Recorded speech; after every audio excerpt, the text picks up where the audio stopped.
Chief adviser doctor Yunus বলেছিলেন যে প্রত্যেকটা রাজনৈতিক দলের ঐক্যমত্যের ভিত্তিতে যতটুকু ঐক্যমত্য হবে ততটুকু সংস্কারই করা হবে।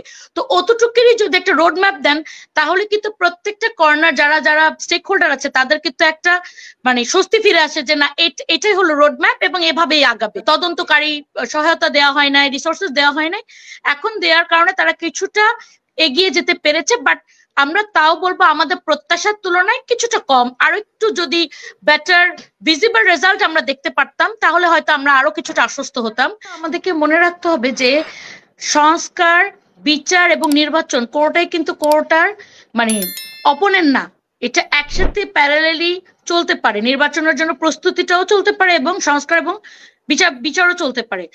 এখানে একটা জিনিস মনে রাখতে হবে যে আমরা যদি কিছুটা বিচার না করি তাহলে কিন্তু ওই যে নির্বাচনে যখন যাবে তখন ওই প্রশ্নটা বারবার যে প্রশ্নটা ঘুরে ফিরে চলে আসে বিভিন্ন ফরম্যাটে যে আওয়ামী লীগের কি হবে, তখন সেটার কিন্তু কোনো কোয়েশ্চেন অথবা কোনো অ্যান্সার রেডি হবে না।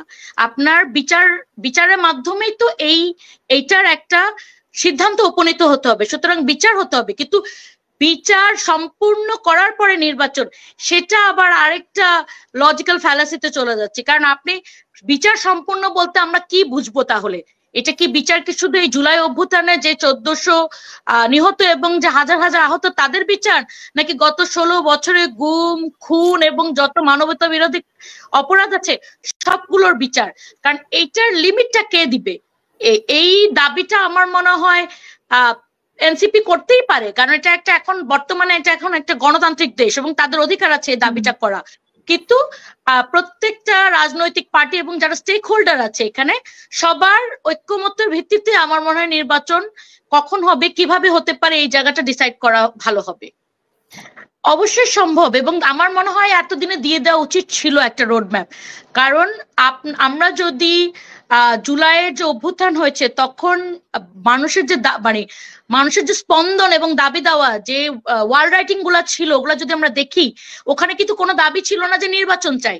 দাবি ছিল বাংলাদেশ 2.0 চাই, বিচার চাই, খুনি হাসিনার ফাঁসি চাই, অথবা এরকম বিভিন্ন দাবি দেওয়া ছিল।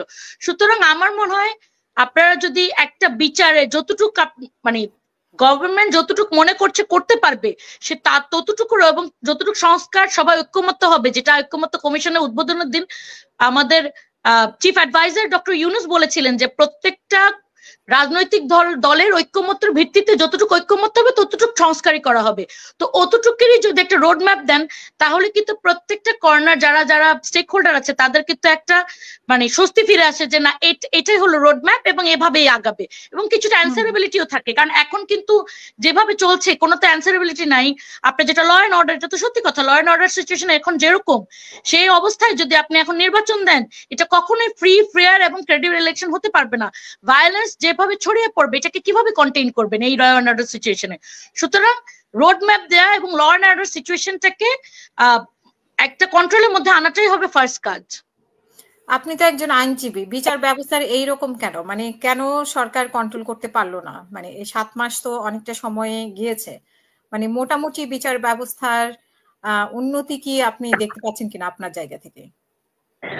আমরা আইন শৃঙ্খলা আর বিচার ব্যবস্থা হলো দুটো ডিফারেন্ট জিনিস। তো বিচার যেটা আমরা আইসিটির যে বিচারটা দেখতে পাচ্ছি প্রথম দিকে কিছুটা স্লো হলেও এখন কিছুটা গতি পেয়েছে, এবং আমরা বিভিন্ন সময় যখন কথা বলেছি তখন আমরা জানতে পেরেছিলাম যে প্রথম দিকে কিন্তু আইসিটি কে এনাফ রিসোর্সেস দেওয়া হয় নাই। তারা বলছিল যে আপনার তদন্তকারী সহায়তা দেওয়া হয় নাই, রিসোর্সেস দেওয়া হয় নাই।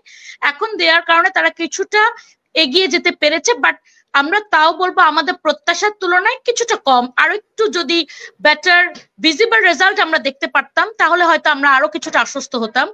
কিন্তু আইন শৃঙ্খলা কেন পরিস্থিতি কন্ট্রোলে নিতে পারছে না, এটা তো একটা পুরোটাই স্বরাষ্ট্র মন্ত্রণালয়ের কাজ, এবং স্বরাষ্ট্র মন্ত্রণালয় তাদের বিভিন্ন পদক্ষেপের মাধ্যমে এখানে কন্ট্রোলটা আনতে হবে। এবং যদি স্বরাষ্ট্র মন্ত্রণালয়ের যে উপদেষ্টা আছেন উনি যদি না পারেন, যিনি পারবেন তাকে দিয়ে রিপ্লেস করতে হবে। কিন্তু এটাকে এভাবে ছেড়ে দিলে আসলে আমরা কিছুতেই অগ্রগতি পেতে পারবো না।